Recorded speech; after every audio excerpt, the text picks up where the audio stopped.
যেহেতু আমাদের এই ট্রিপটি ছিল একদম প্রিমিয়াম ট্রিপ, তো আমরা সাজেকের মধ্যে যতগুলো প্রিমিয়াম কটেজ আছে সবগুলো কিন্তু আমরা বুকিং করে ফেলি।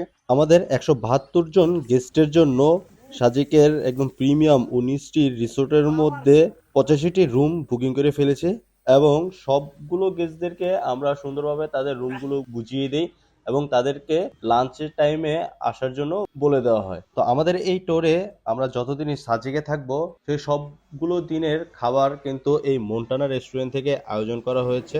দুপুরের খাবার, রাতের খাবার এবং সকালের খাবার কিন্তু এখানেই কিন্তু আয়োজন করা হবে। আমরা আমাদের সকল গেস্টদের জন্য পাহাড়ের যত ধরনের জনপ্রিয় খাবার আছে তা আমাদের খাবার মেনুতে কিন্তু রেখেছি। দর্শক বন্ধুরা, এই সাজেকে আমরা যতদিনই থাকবো সেই সব বেলায় আমাদের গেস্টদেরকে পাহাড়ি যে কোনো জনপ্রিয় খাবারের সাথে কিন্তু পরিচয় করিয়ে দিব।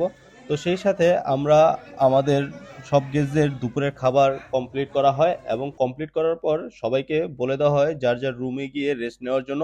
আমরা বিকেলবেলা সব গেস্টদেরকে নিয়ে চলে যাই সাজেকে সবচেয়ে জনপ্রিয় যে হেলিপ্যাড সেই হেলিপ্যাডে এবং সেখানে গিয়ে আমরা সূর্যাস্ত দেখি এবং আমাদের সকল গেস্ট যার যার মতো আড্ডা গান বাজনাতে কিন্তু ব্যস্ত হয়ে যায় এবং সবাই কিন্তু তাদের মন মতো ভিডিও এবং ছবিগুলো কিন্তু তুলতে থাকে এবং এই হেলিপ্যাডে আস্তে আস্তে সানসেট হয় এবং চারপাশে কিন্তু অন্ধকার চলে আসে। আর আপনারা সবাই জানেন সাজেকের এই হেলিপ্যাডের এখানেই কিন্তু রাতের বেলা নানা ধরনের স্ট্রিট ফুড পাওয়া যায়। একদম পাহাড়িদের নিজস্ব যে খাবারগুলো থাকে সেসব খাবার কিন্তু পরিবেশন করে থাকে।